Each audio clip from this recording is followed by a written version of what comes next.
নমস্কার, 7 এবেক নিউজ নেটওয়ার্কে আপনাদের স্বাগত। গৃহবধূ হত্যাকাণ্ডে অভিযুক্ত শ্বশুর, শাশুড়ি এবং স্বামীকে যাবজ্জীবন কারাদণ্ডের নির্দেশ দিল বারাসত আদালত। উল্লেখ্য, 2018 সালের 30 এপ্রিল মধ্যমগ্রাম থানা এলাকার গঙ্গানগরের বাসিন্দা গঙ্গা মজুমদার নামের এক গৃহবধূকে নৃশংসভাবে খুন করা হয়। অভিযোগ ওঠে শ্বশুর বাড়ির লোকজনের বিরুদ্ধে। ঘটনায় মৃত গঙ্গা মজুমদারের পরিবার তার শ্বশুর, শাশুড়ি এবং স্বামীর বিরুদ্ধে লিখিত অভিযোগ দায়ের করে মধ্যমগ্রাম থানায়। শুরু হয় তদন্ত।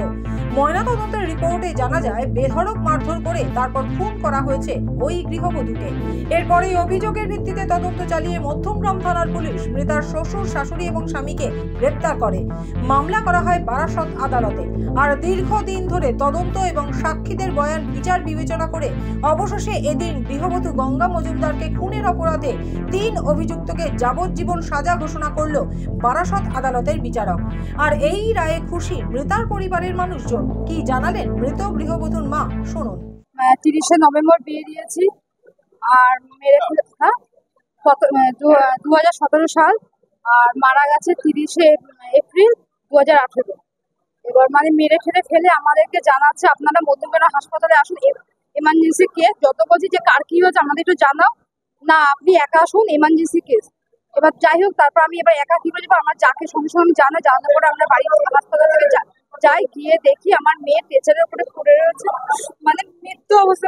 তখন আমার মেয়ে বডি পুরো ঠান্ডা হয়ে গেছে, মেয়ের শরীরে কিছু নেই, একটা সাধারণ কাপড়, একটা আমরা যেরকম থাকি সাধারণ ভাবে, একটা শাখা পলা ছাড়া সিটি করে চুরি মুড়ি কিচ্ছু নেই। ওরা 3 জনই সাজা পেয়েছে। আমরা এতে খুশি। আমার মেয়েকে তো স্যার আমরা পাবো না, ওরা যাতে সাজা পায় সেটাই আমরা চাইছিলাম। তার জন্য আমরা স্যারকে বলছি যে ওরা জানি সাজা পায়, কেন আমার মেয়েকে আমি পাবো না স্যার। হ্যাঁ। আর এই ঘটনাটি নিয়ে কি জানালেন সরকারি আইনজীবী, শুনুন। মধ্যমগ্রাম পুলিশ কেসটা স্টার্ট করে 498 এ 306। আফটার রিসিভিং পোস্টমর্টেম রিপোর্ট জানা যায় যে ওকে হত্যা করা হয়েছে, মার্ডার ম্যানুয়াল স্ট্র্যাঙ্গুলেশন মারা হয়েছে, এটা ওখানে প্রমাণ হয়। এবং তার পরিপ্রেক্ষিতে প্রাইমারি বেসিস চার্জশিট হয় 498 এবং 302 আর 34। 3 জন আসামি। হাজবেন্ড হচ্ছে সুজিত বিশ্বাস, বাবা হচ্ছে নিখিল বিশ্বাস, আর মা হচ্ছে আনন্দী বিশ্বাস। এদের এগেনস্টে চার্জশিট হয়। 21 জন টোটাল চার্জশিটে উইটনেস ছিল।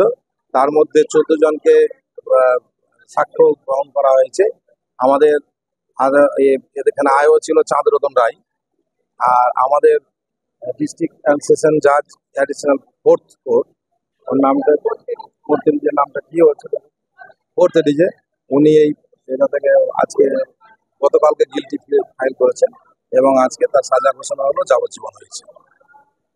14 জনের মধ্যে সবাই বলেছে যে এটাকে যা প্রমাণিত হয়েছে, যা তাদের সাক্ষ্য গ্রহণ হয়েছে, তাদের প্রমাণ হয়েছে যে এটা মার্ডার হয়েছে। এবং সেই কারণের জন্য 3 জনকেই, বাবা মা এবং হাজবেন্ড, 3 জনকেই আজকে দোষী, গতকালকে দোষী সাব্যস্ত করে আজকে যাবজ্জীবনে কারাদণ্ড দেওয়া হলো। বিচারক additional district court additional district জাজ সৌগত চৌধুরী, উনি আজকে রায় ঘোষণা করলেন যাবজ্জীবন।